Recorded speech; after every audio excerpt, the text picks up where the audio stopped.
trying to rent it had been evicted, and they were renting it out, and it had gotten through Airbnb or whatever the rental service was. It had gotten all the way through to her paying a deposit and everything else, to her getting to the door. And that's where, like, what Paul was just describing with the AI, when it's like, why aren't they using that? You could have scrubbed a record to figure out whether or not that thing was subject of a lawsuit. Wow. Yeah, it's kind of crazy, huh? Well, unless it's hallucinating or just making things up, right? Because that's also, we want to make sure that a person, is still reviewing AI, make a recommendation. Great. Oh, for sure. Please look at it, though. And there always needs to be a human element. It's, I say that it's like software, garbage in, garbage out. Welcome to the Payments Experts Podcast, a podcast of Global Legal Law Firm. We hope you enjoy this episode. Really excited. We've got a remote podcast today, but joining us in studio is Christopher Dryden, founding and managing partner of Global Legal Law Firm, as well as our special guests. We got Deepika Shahani with DealHub 360, as well as Paul Manley, and you can find them at dealhub360.com. You guys, thank you so much for joining us. We're looking forward to a great conversation today. Welcome. Yeah, thanks for having us on. Yeah, thanks for coming on. So, Paul, I've actually just met today, but I've emailed with him quite a few times over the years. Just problems, though. Sorry about that. Yeah. Well, that's usually what it is problems, right? Yeah. So, but Deepika, I've known almost the entire time I've been in payments, because she comes from the equipment leasing world. And Paul is a software developer that has worked closely with ISOs over the years, including some big ones that have gone through acquisition that have been kind of on the cutting edge a little bit about doing things a little bit differently to grow as the technology has expanded in our space. So it's great to have you both on and talk about your new venture today, which is DealHub 360. But it would be great if each one of you could give a little bit about your background and tell us kind of how you've intersected in the payments world over time. Yeah, sure. So I'm Paul Manley. I started in payments almost 20 years ago. So I started with a little company at the time called Check Gateway or Check Commerce. We did ACH processing. And, you start out, it's 20 years ago. You don't know really what you're doing. You kind of grow to expand and figure it all out. Eventually, I kind of moved through the company. We got from small, like 10 people to about 100. We got purchased. We needed a bunch of technology upgrades during the time. CTO of that. And then when I moved to the other company, solution architecture in international payments for Nuvei, which is kind of an interesting ride. Super different, And then we did an acquisition of Zuma, and I kind of managed that, which is another payments, but that was payments in the sports betting context.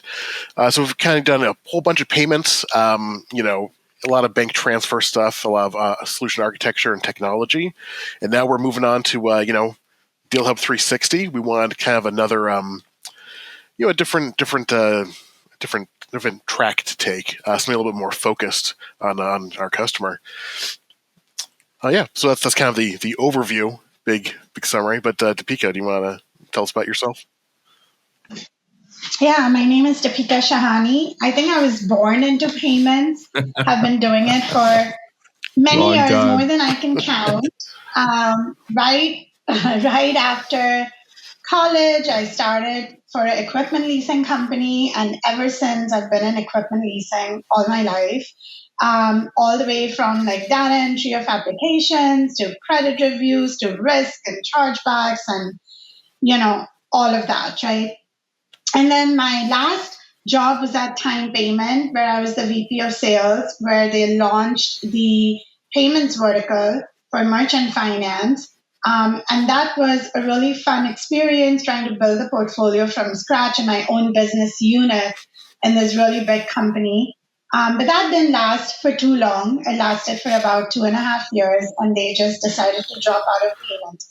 And I think at that point, I was a little done with just being in payments, and I wanted to just explore more options. Got an opportunity to build DealHub 360 for a really good friend, and we partnered together with Paul Manley as well. And we decided to launch a company called DealHub 360 in January of this year, which really offers loan origination software to small and mid-sized ISOs and brokers and lenders where they can manage their pipeline and pretty much run their business using this software. So this was, I think, the funnest experience that I've had in my entire career. And we're really here today to talk about it. Yeah, I mean, it's interesting because we had Darren Ginsburg on a couple of weeks ago, and Darren's one of the few people that does finance for ISOs, right? I mean, he's one of the few people that's out there that allow you to use your portfolio as collateral because he's really familiar with the payment space. And I see a lot of times where ISOs will lend out agents money, but it's not something that they do, and it's not something that they're really able to manage very well. And so it's interesting to me that you've kind of come into this area, which I think has a lot more application than necessarily the focus that you've had in the start of it. But what was the genesis of DealHub 360 for you guys?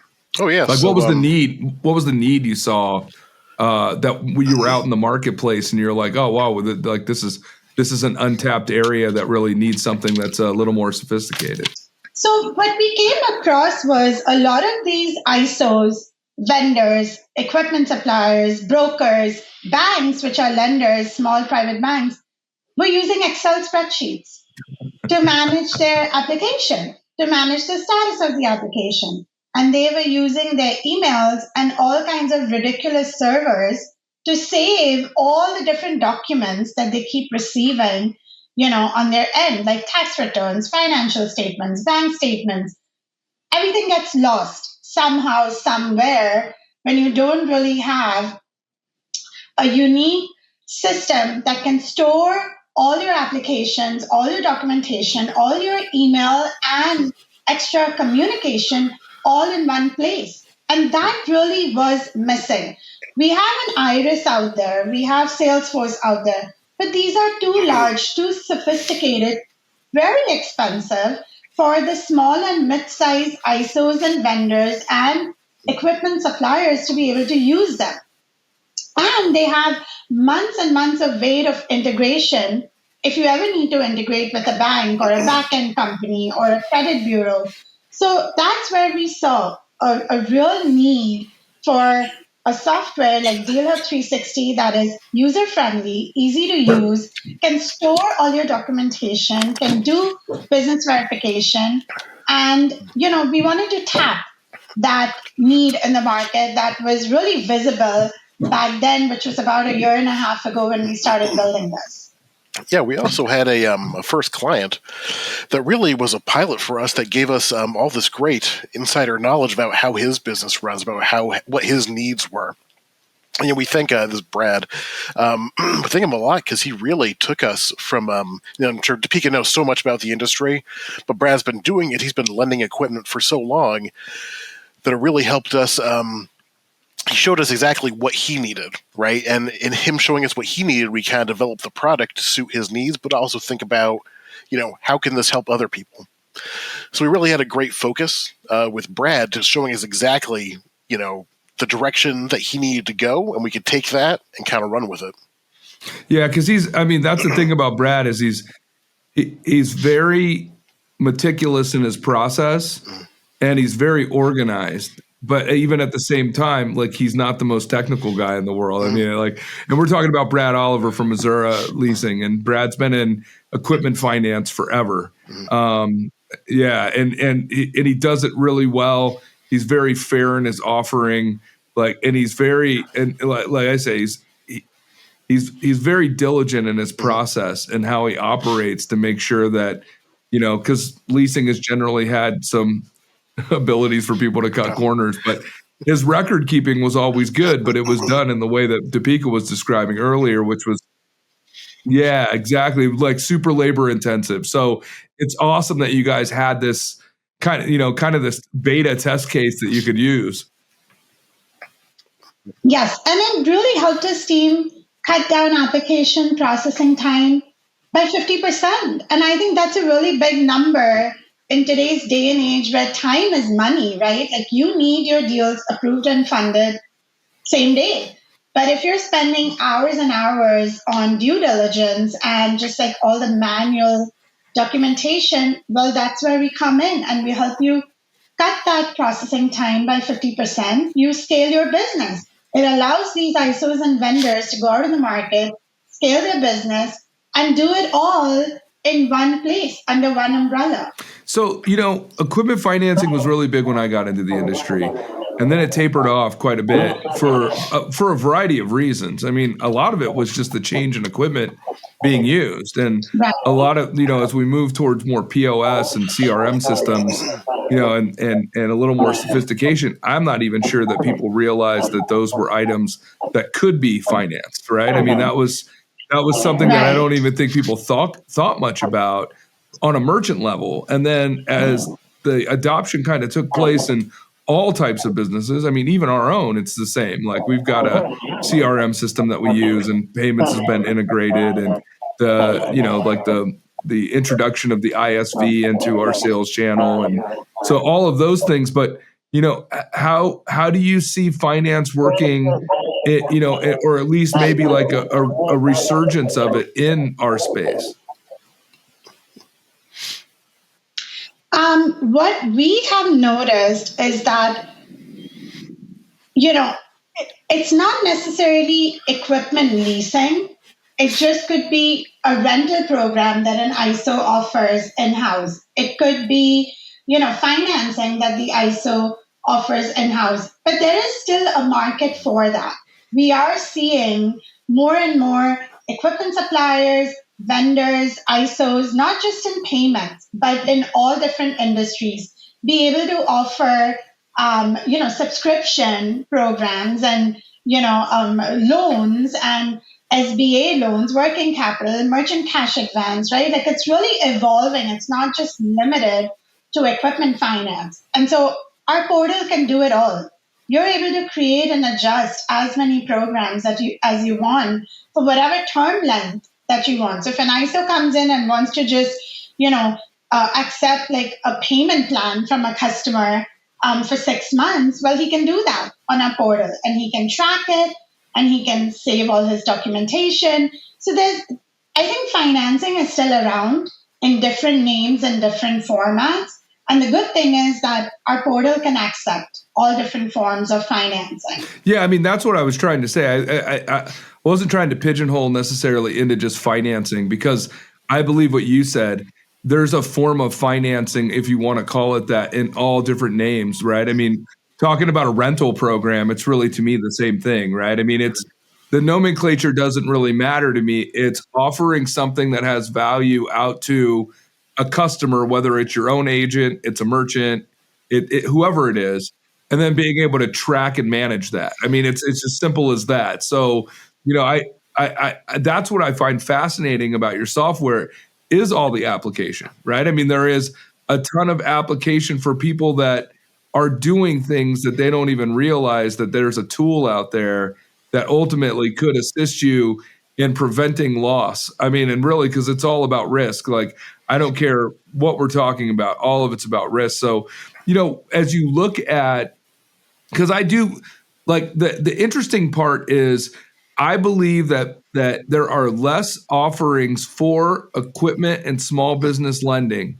because it has been a difficult thing to manage. You were talking earlier, it was surprising to me that you said even banks were working off spreadsheets and like document repositories that are just antiquated as could be. Mm-hmm. And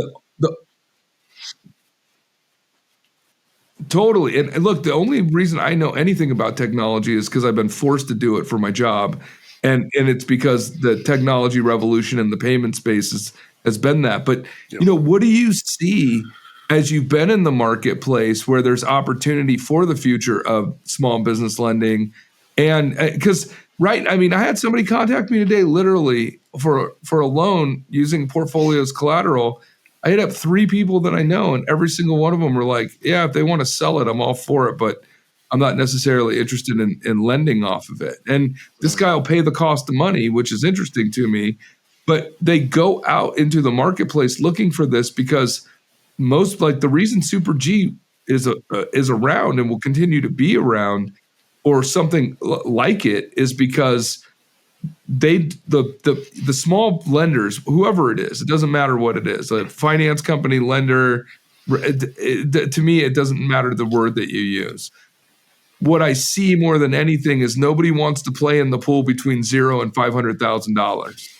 And I don't know the exact reasons for that. I mean, some of it could be that there's, a lack of assets or collateral that exists to back it. But if you got a PG, it's no different than giving somebody a merchant account and letting them run $500,000 a month in volume. So as far as I'm concerned, we're talking about the exact same thing. Like, where do you see the opportunities? What does the future look like to you as you've kind of delved into developing the software? Well, I think about kind of how you said, 0 to 500,000 is kind of an interesting range. We're actually seeing a lot of people kind of go smaller range because it's safer, right? So 0 to 10,000. Because you're not going to break the bank if you have a little bit of fraud, right? But you get a little bit bigger, and it becomes a little bit more of an issue. So yeah, risk is really the name of the game, right? So we offer in the portal, credit pulls. We offer screening for consumers, all kinds of stuff to kind of help ameliorate that risk. But it's interesting, you have those ranges where you kind of want to almost automate things, then you get a little bit past where you think you should, and maybe it doesn't make sense anymore. Where you really do need a more person-to-person connection before you can offer those kind of services. Some of our clients have long-standing relationships with their clientele, where they've been offering $2 million loans or SBA financing. But these are people that they know well, Whereas the smaller range, you don't know those people so well because it's just someone starting a coffee shop. They need a few terminals. That's a small potatoes, small risk, right? So that's where we do well in kind of vetting them. But yeah, no, you're totally right on kind of that's an interesting range to think of. The say 0 to 10,000, but then say 50,000 to 500,000 is a different ballgame. Well, I find it interesting because, as we do these podcasts, everything you guys say to me just pops questions into my head. So one of the things, because we work in the lending space and and most of it has looked at like collections litigation. That's what we've done historically. And then that pushed us into doing contract drafting for loans, but more for cash advance and receivable factoring and getting into that world and seeing where it was intersecting with compliance. Like, one of the things that I think scares people off related to this subject matter is compliance, right? I mean, one, it's not standardized. Being in commercial helps.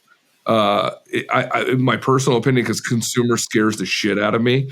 There's so much compliance that you have to jump, like hoops that you have to jump through, that it's almost overwhelming, and it has to be worth like the dollar amount at some point, I would think.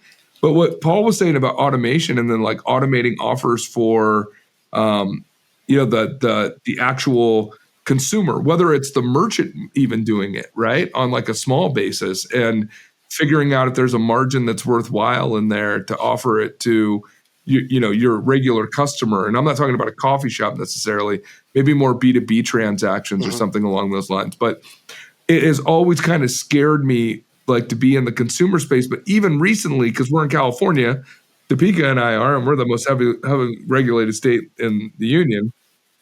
If you want to do anything over $5,000 in the financing world, you need a license here, or up to $500,000 as an upper threshold. But you can't do too much in this space without running into some sort of regulatory obligation. Have you guys seen anything like that? State or for have state. you gotten feedback from clients or potential clients about what that looks like and how has it worked in sort of the architecture of what you've built? And yeah, we have state limitations built in because that's a big deal, right? So you're right. California can be more heavily regulated that maybe some of our clients don't want to deal with, right? I mean, quite frankly, Vermont as well. Vermont has some strong regulatory laws in place that make it very favorable to the consumer, maybe even more favorable than it makes sense than to offer the loan or lease. So we kind of offer, different contracts, and we allow you to just kind of say, nope, we're not interested, just wholesale. Not for that state, yeah. So there's built into the system is the idea of jurisdiction and kind of what that means. Because you're right, and also that it depends heavily on exactly what you're offering, right? So if you're B2B versus you're to consumer, and then maybe if you're small size, or if you're offering tractor equipment or whatever it is, and you've got a higher ticket value, those make a big difference. So we don't want to dictate to our clients how they run their business. We just want to facilitate them. So hey, we offer if you've got special rules, we can put those in to help you out. If you don't need those, don't have to use them.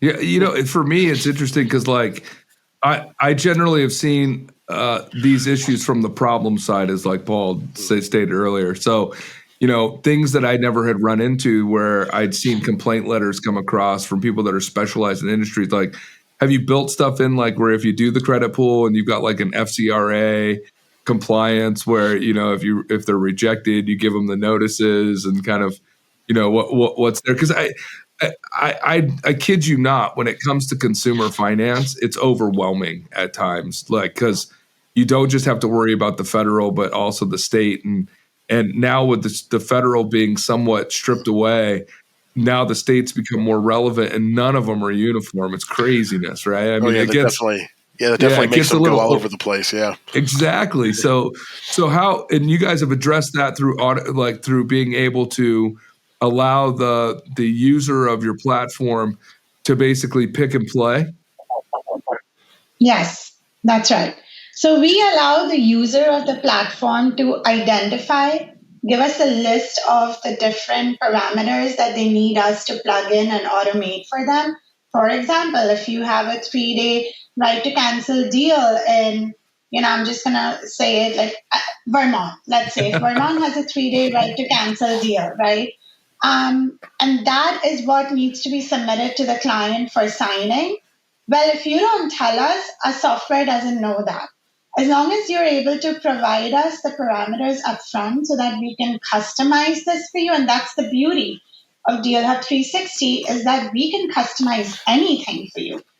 Whatever notices you want to send to your consumers, whatever notices you want to send to your ISOs and agents, as well as credit bureaus that you want to integrate with, you give us the parameters, which are state requirements, credit requirements, underwriting requirements. We customize, we build it for you, and we present to you your own unique platform, which then allows you to be in compliance with whatever your vertical is, be it payments or be it, trucks and trailers financing, right? There are so many different verticals that have completely different parameters on how these contracts are being done or these credit reports are being pulled. And so we build that for you and we customize that for you. Is the standard version of DealHub 360, what kind of bells and whistles are included in it that kind of might be something that is normal for anybody in this capacity? Yeah. Standard bells and whistles are, you get basically everything off the bat. Really, it's, if you have special circumstances that we would go and customize for whatever you need. But you get all the state stuff. You can do it yourself if you want to. There's configuration portals in there. But what you get kind of out of the box is you get the platform, the pipeline management, you get some of the underwriting, the AI screening, you get the notifications, the reports, the billable stuff. You get kind of the whole package just out of the bat. If you can customize a lot of it, so there are customization screens. But if you just want to run vanilla, which will give you a good equipment leasing base or good financing base, it'll just work for you. In fact, we have auto sign up. You can just go sign up, check it out if you like it. You can same day, if you go for it. There's no, financial repercussions. If you don't like it, you don't have to use it. If you want to customize it, we'll help you out. Yeah, I was going to ask. So, the offering, is it something that is more of software as a service with a minimum commitment of time, or because obviously, to get knee deep in something like this, it would take some sort of investment on the subscriber's part, right? But not exactly. the offering. Go ahead. Oh no, yeah, you can kind of just we have auto sign up. Just just log in, get signed up, start working on it. There's no minimum commitment. We've always said if you don't like the product, you're not locked in. We're not going to hold your data ransom. You can download it all if you want to. Like if you use it for say a month or two, and you decide to do something else, go for it. Here's all your data. Sorry it didn't work out. We'll try and get you back, but if you want to move in a different direction, that's fine. No, that's great. That flexibility is awesome. Well, we want customers that want to be there. Oh, yeah. Excuse me, Paul, you said something earlier that I was interested in, because we talk about this a lot on our podcast as it intersects into our space. But how has AI been used by you guys in integrating with the product that you built? So yeah, we've been working on it. So it's there's so much to AI, right? There's so many different. AI is kind of an interesting umbrella term because AI just is a whole class of sciences. Then right now everyone's talking about generative AI or the LLM integrations. Was kind of where we're kind of bringing in things right now. So our plan, what we're offering right now, we're kind of starting a little bit simple where we're just doing screenings. So plug in your PG, plug in your business information. We'll go and vet that client, that client in business, or the PG in the business, and we're bringing back basically what your underwriting team would do, right? So your underwriting team, they're pulling Better Business Bureau, they're pulling credit pulls, they're doing all these kind of tasks, and then we're basically letting AI go out do that. It's kind of interesting because when you kind of let AI do it, we tell it to get a standard set of information. But also, it finds things that we hadn't found or even thought of. It may go search more, or as it's kind of investigating things that a person may not even think of. So it's kind of interesting having a little more intelligence, or maybe just a little bit more creativity on that side. But this is just kind of phase one, right? Phase one is just letting it do screening. We're kind of working through what does phase 2 and phase 3 mean, and we're probably adding RAG, which is retrieval-augmented generation, to kind of do more internal searches. So you can search through your documents, you can search through our database to find either similar or related items.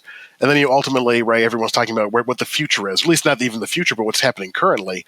Everyone's getting involved in basically letting your models interact with more actionable ways. So the MCP protocol, right, is the thing that allows you to say, hey, I'm an AI. I've looked at this thing. I want to do this action now. Do you want to do this?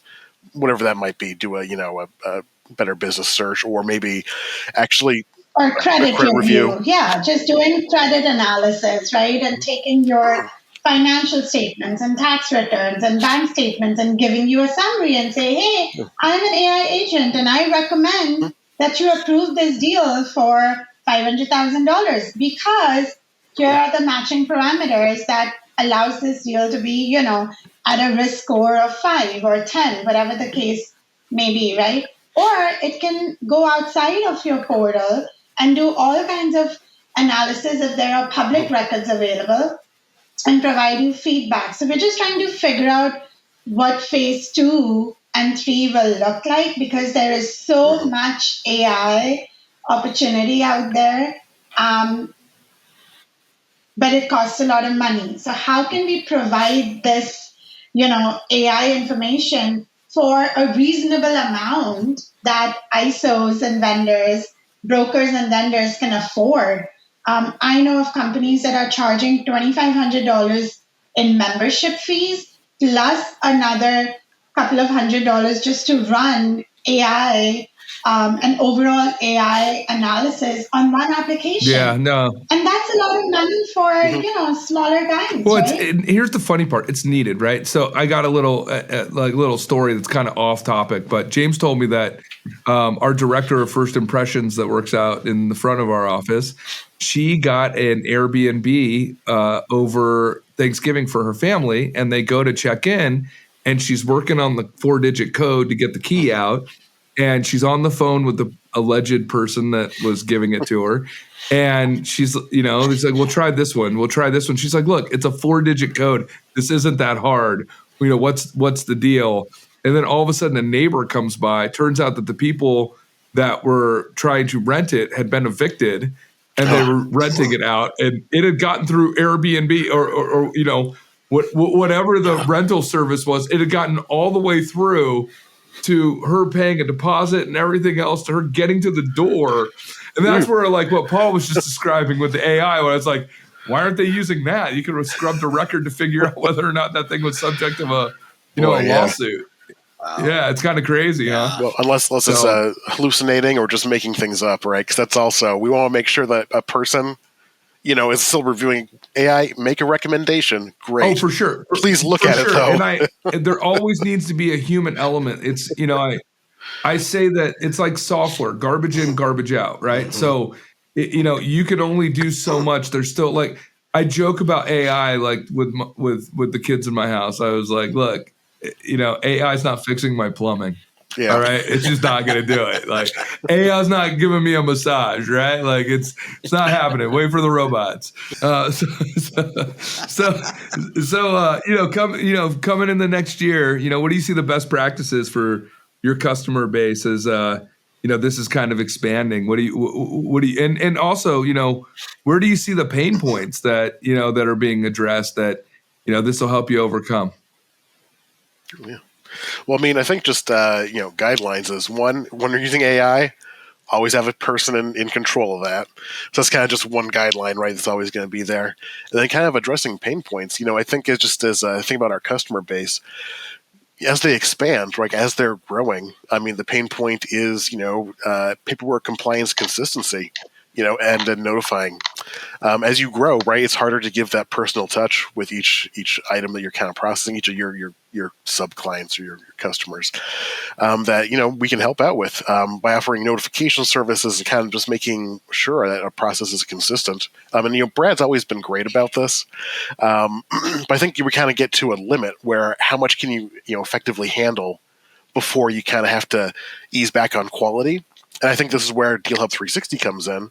We can help you with that. We can kind of increase your consistency, quality, and notification, because everyone likes, knowing the status. Like if you're just working at home or you're working off your Excel sheet, no one knows what you're up to, really.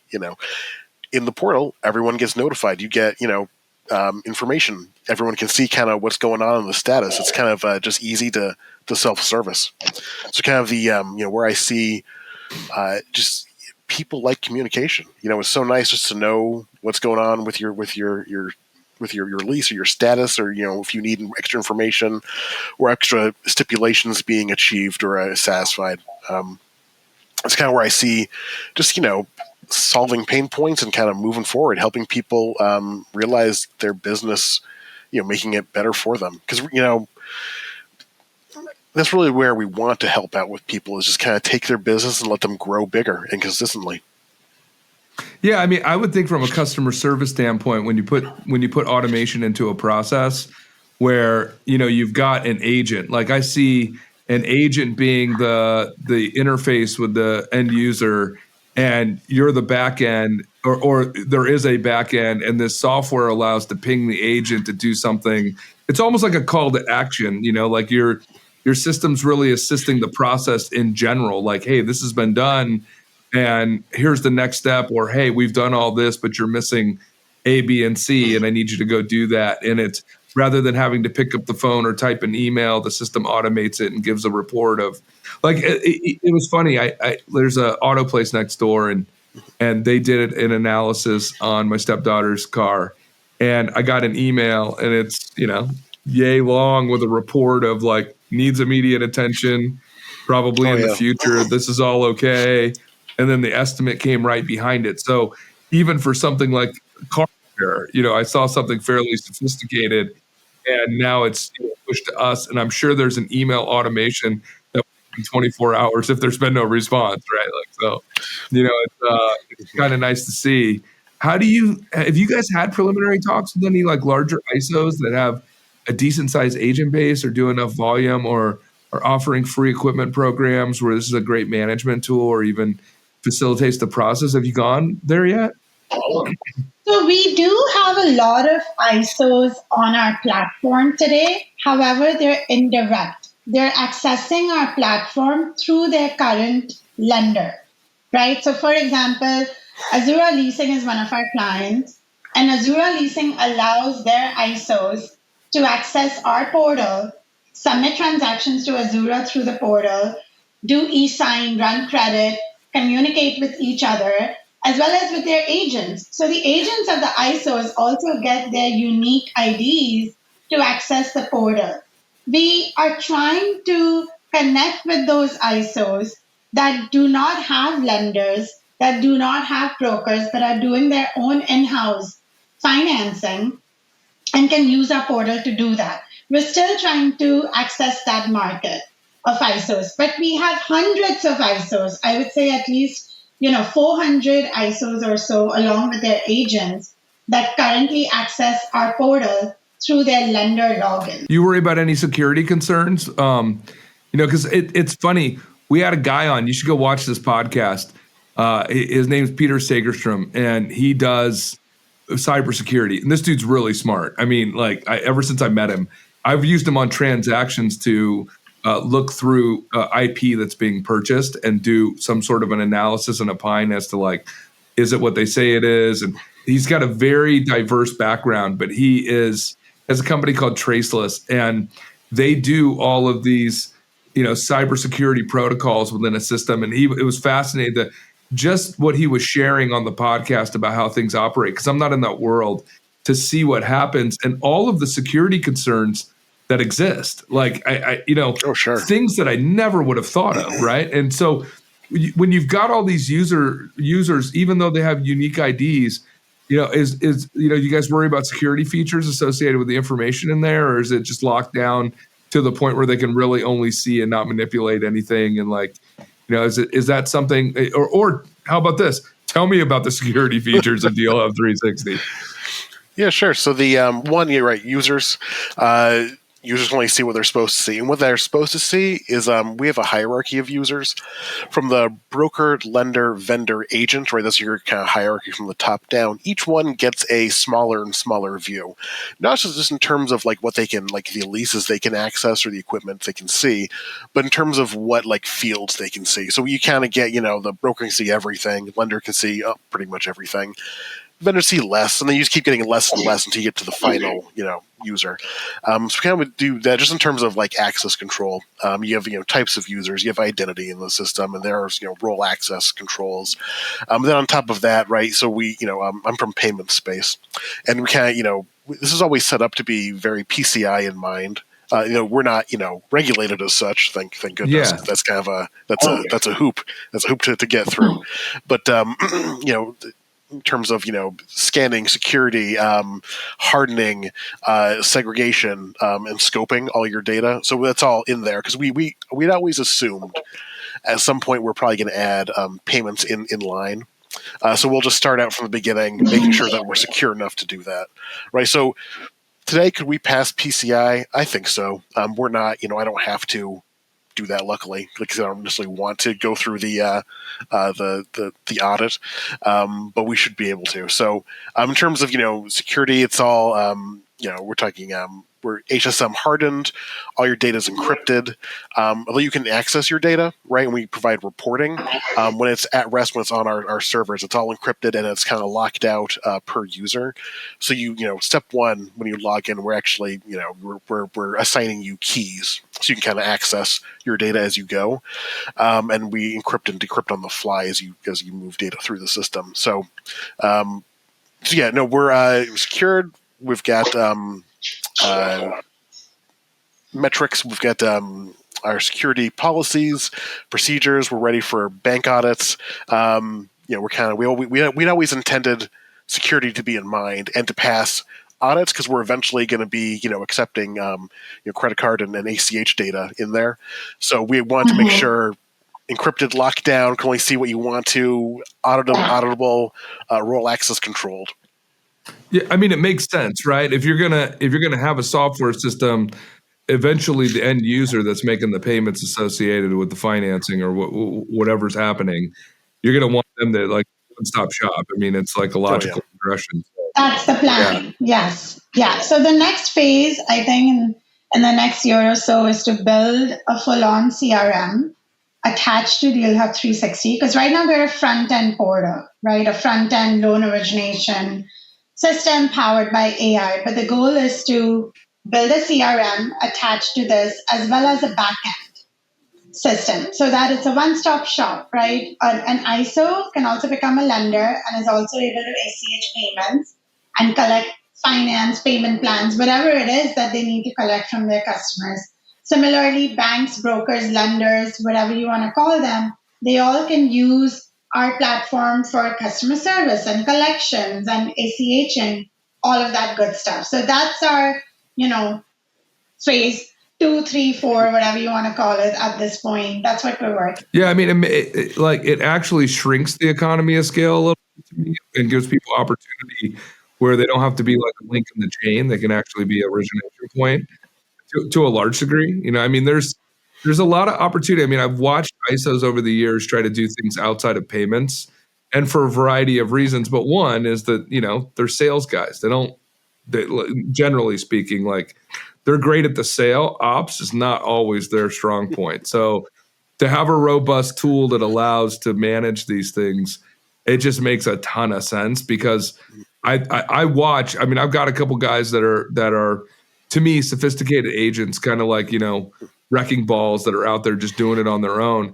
And some of them do finance, and they find these random deals, and then they've got to go out and find a source of money, and it's just such a pain in the ass. I mean, it's like and then to manage like what's going on here and there, it would be so much easier for them, even even on a per deal basis, to have access to something like this, right? I mean, it's like it just makes a lot of sense. Look, I always give everybody the last word. What do you guys want to say that we might have missed? Oh boy, we kind of covered a lot. We kind of went all over the place. We walked the field. We try. I would say basically, if you're an ISO, if you're a lender, if you're a broker looking to automate your business and you want some help with that, we'd love to help. Out of the box, you get a lot. You get a lot for real cheap. If you like it, that's great. If you need help automating more things, we'd love to help out. So I think it's really, we'd love to have a great collaboration with our clients and see how we can kind of help them expand. So I think that's really what it's all about is, not just about the platform, it's about, I'd like to see, our clients succeed and help them. Yeah, I mean, we're here in the payments world, but when I look at a tool like this, I just see application all over the place, right? I mean, it's because this is a tool that really is an organizational tool. It's got some specific functionality related to lending, but from an organizational standpoint and what it tracks, it's just got a lot of functionality to it, and you can apply it to a lot of different endeavors, and that's what I find fascinating about it. It's almost like sensory overload of all the things I think that I could apply this operation to. That's the interesting part to me. Well, look, how does everybody find you? Oh, all over the place. How do they find us, Topeka? we're in a bunch of different channels. DealHub360.com. We're on LinkedIn, Instagram, Facebook, Google. You'll find us. Great. I live in Irvine. Come see me. And if they want to email you, it's deepika.shahani@dealhub360.com or sales@dealhub360.com. It's on our website. It's very easy. Go to our contact page or a demo page. We can schedule a demo or a 30-minute, introduction call right away. We're always ready for that. Awesome. Well, I appreciate you guys coming on and sharing what you're doing. I think it's important because I really do believe, I tell the story all the time about Shift 4 when it used to be Harbor Touch. And really it was the POS system that they designed, which was really basic, right? And that launched them into a new place. And then Jared just figured out how to do more and more. And then, I watched the more sophisticated ISOs and how they operate. And I think this is another progression in that evolution for them. And so I think what you're doing is important. So thanks for coming on and sharing it with us. Thank you for listening to this episode of the Payments Experts Podcast, a podcast of Global Legal Law Firm. Visit us online today at globallegallawfirm.com. Matters discussed are all opinions and do not constitute legal advice. All events or likeness to real people and events is a coincidence.